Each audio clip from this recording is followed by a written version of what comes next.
frick?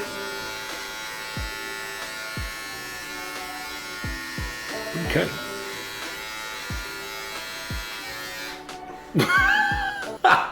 What's up? Why would you cut your chest hair on your face hair? How'd you get your hair done? Yeah, I'm trimming my beard right now. It's like it's just going through shit. Why would they do that first? They won't. I don't want them. I'm gonna pay someone to trim my beard.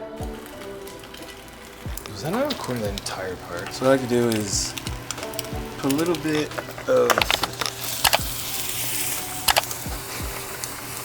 milk in. It kind of makes it a little more creamy.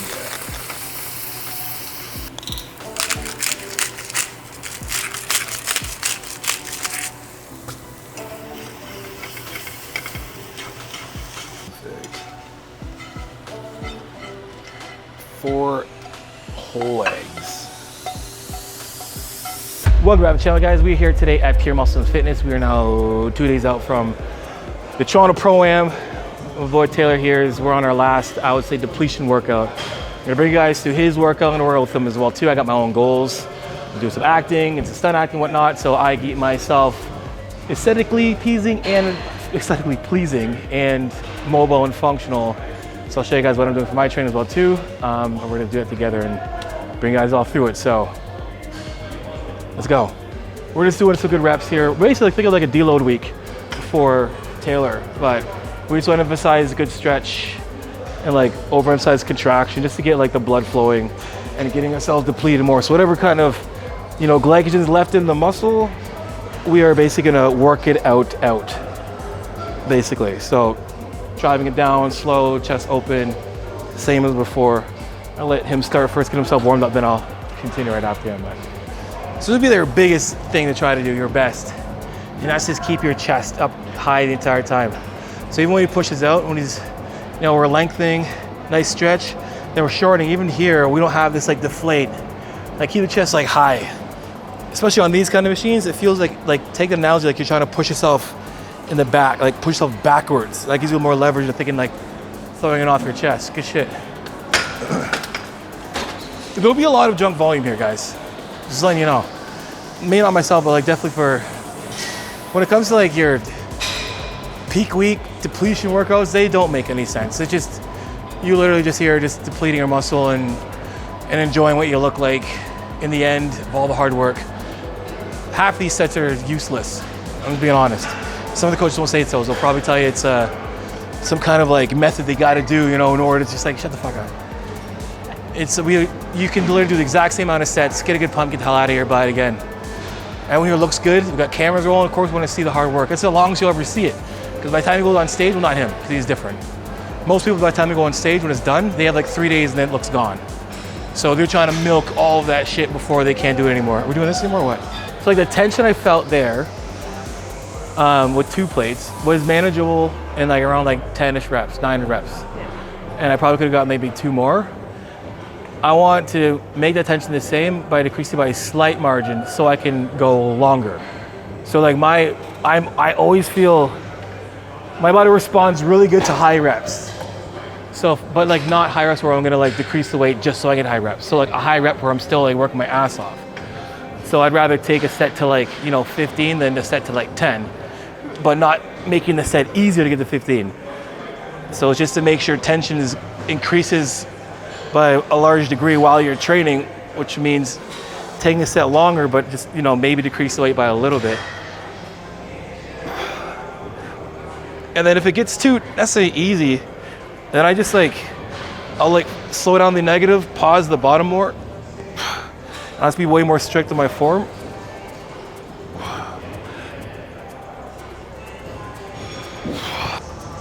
Good. Milk that lengthening at the bottom. Lengthen all the way. There you go. And keep that high chest if you can, right? There you go. So as you can see, if you do lateral anything, every head's working. As you can see, this one's not as hard as this one because of where it's pulling.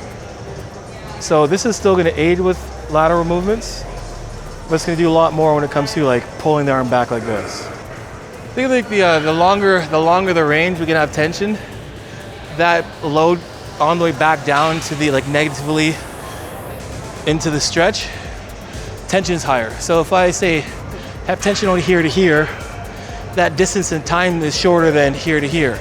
So like basically like you're making your rep. Everything's timing and like duration and load will cause more tension depending.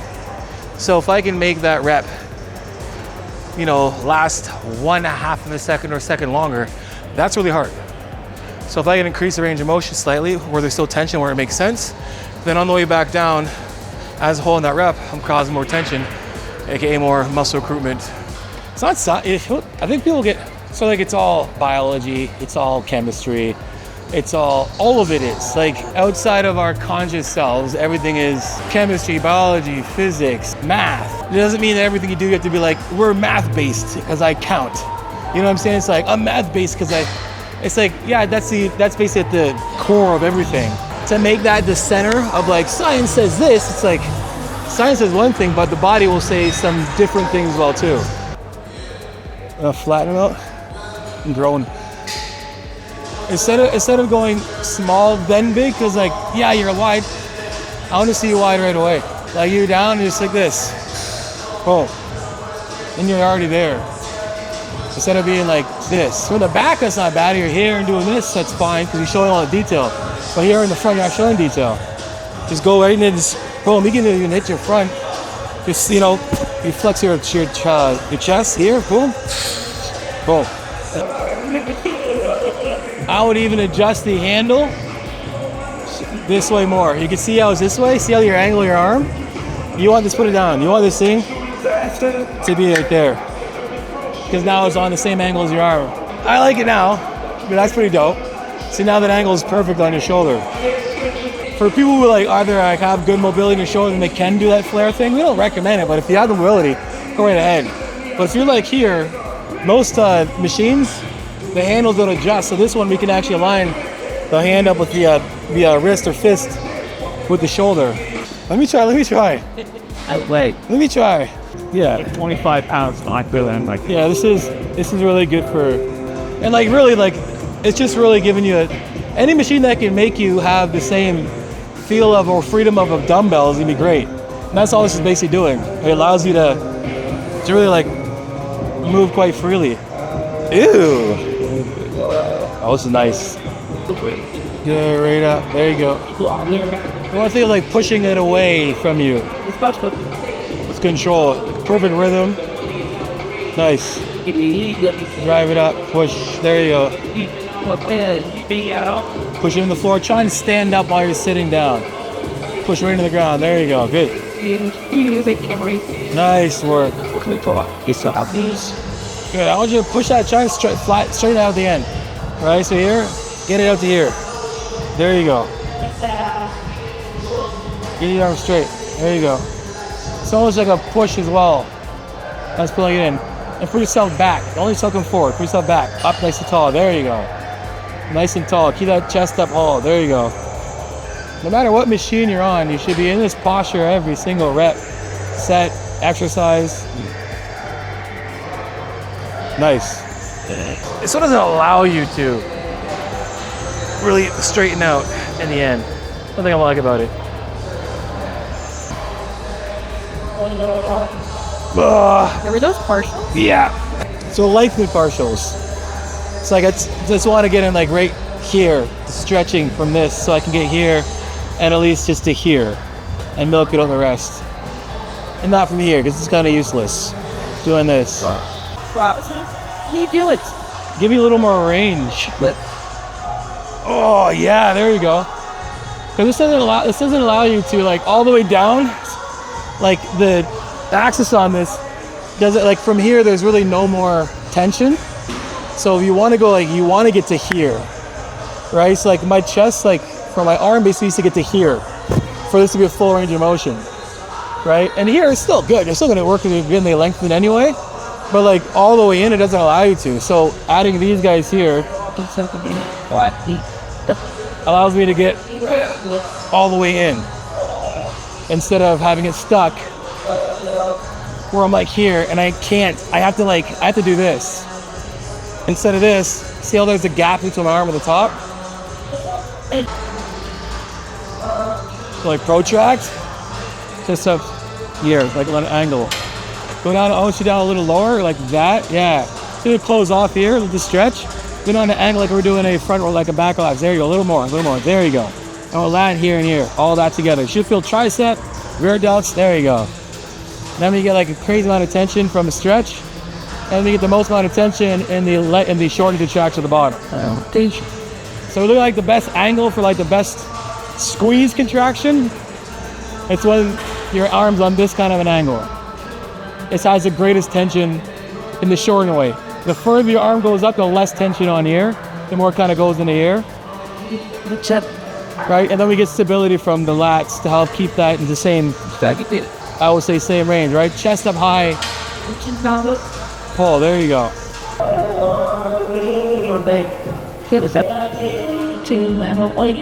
Not coming back anything. I'm small enough now that I can do this.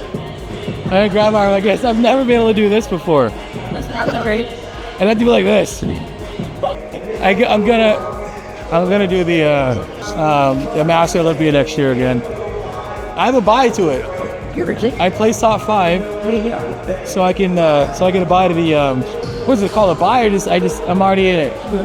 And it's in Vegas, I'm pretty sure. That's why I'm like, yeah, I'm definitely gonna do it. Can you let your hands relax more? From there, just go do the same thing before. But don't leave here. Just do this. So the inside. So you're not covering this. You know what I mean? Just here. You can lean. There you go.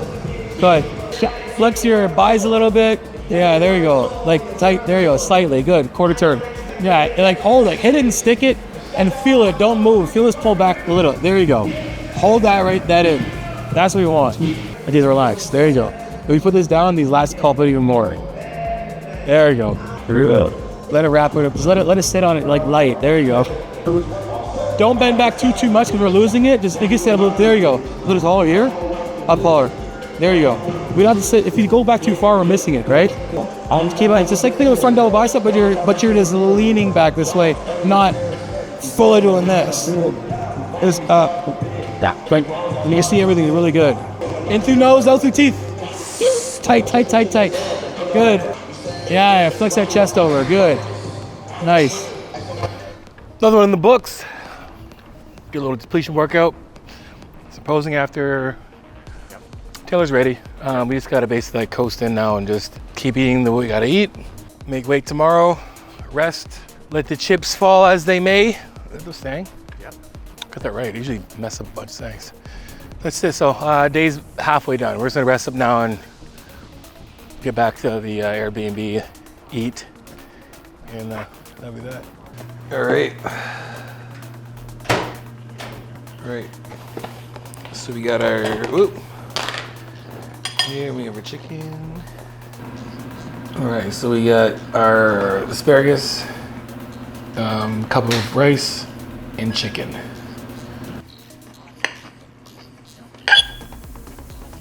How many more meals do you have left? So we'll see what happens when you wake up tomorrow. So basically we'll see what happens tomorrow. He's at 240 right now. 2 more meals, a lot of water. And then with the workout today, when he's sleeping, he's gonna burn a lot tonight. Hoping he's up tomorrow under 232. And depending on how things go, we might have to wait until weigh-ins or we have a little bit of food, but not carving up until he weighs in. That's it. I'm gonna get some computer work done and rest up. He's gonna chill until next thing we do. And that'll be that. I'm bored. Daddy's gonna call you back, okay? Daddy will call you back. Okay, that's all that. Bye. All right, man. What do we got going here? Asparagus and chicken. So sad. I'm on my last meal. We have some beef ribs. All we have is this. It's around 300 grams. Minus the bone. And I have blueberries. These things are routine down for a second with me. So here, one of my favorite things to eat. Good amount of fat and protein. Beef ribs, blueberries.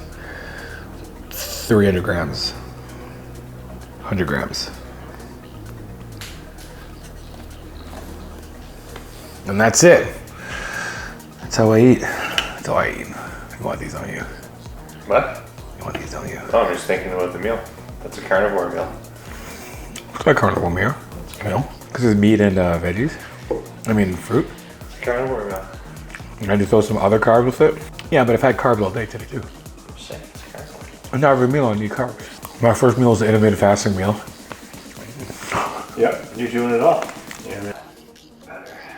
I'll be in the bag before. You show too many. I would have hit, like, you hit the front pose first, get to the back right away. Show the back, lights out. Don't even waste your time with everything else. Those poses are extra. I would show them right away. They could see how massive you are. I would do a side shot, a back double bicep, and whatever the heck you do after that is all extra. The first two things they're gonna see, or first one thing is gonna be like lights out, right? When you get up there and you're doing this and then this, it's like cool, but I wanna see the first pose. I want that implanted in my head. So you gotta show them like a lights out pose. Those two poses are lights out, but they're also like, they're mandatory, but they're not, you know, they're not making or breaking you on your classic pose. That's my last meal for the night. I don't have to tally up those calories, but I don't know how many calories I'm eating right now at all. He does, basically. 3,400 up until. It is a definite, you know, paying attention to things on a week-to-week basis, but like, that's why when people ask me, hey, can you coach me for peak week? And it's like, all the things you did up until peak week matter the most, because nothing magical is gonna happen on peak week. Just like having complete, you know, calories counted right now doesn't make any sense, because the body's gonna do some different shit for this next week. And we just have to be ahead of our predictions and what we believe will happen based on previous weeks. So, you know, we have an idea. Our main concern right now is making weight. And, you know, he's not gonna just string right out, and, you know, we just want to deplete more than we need to. We also want to make sure we make weight seamlessly without having to do anything, not necessarily drastic, but I think if we had to take a diuretic, that would be a drastic thing. Not massively, but enough that it's kind of throws things off. It's easier if we just do it without diuretic and just make weight. He depletes a little bit longer, and then we just carb up. And he's not going to be on stage until the afternoon on Saturday anyway, so we have a long time to actually carb up. We don't need to start carving up at, you know, 8 in the morning. We can kind of push it a bit tomorrow if we have to before we start hitting carbs, because we'll have enough time to carb up. And as you've seen him, he doesn't look flat, but he's definitely flat, because we know the difference between flat, which also means that we won't have to actually do a massive carb up either. But we will definitely get enough food in on Friday, and that'll be for you guys to watch tomorrow. So tomorrow, us to film tomorrow. Anyway, he's gonna get his girl, and I'm gonna call it a night. So see you guys next time.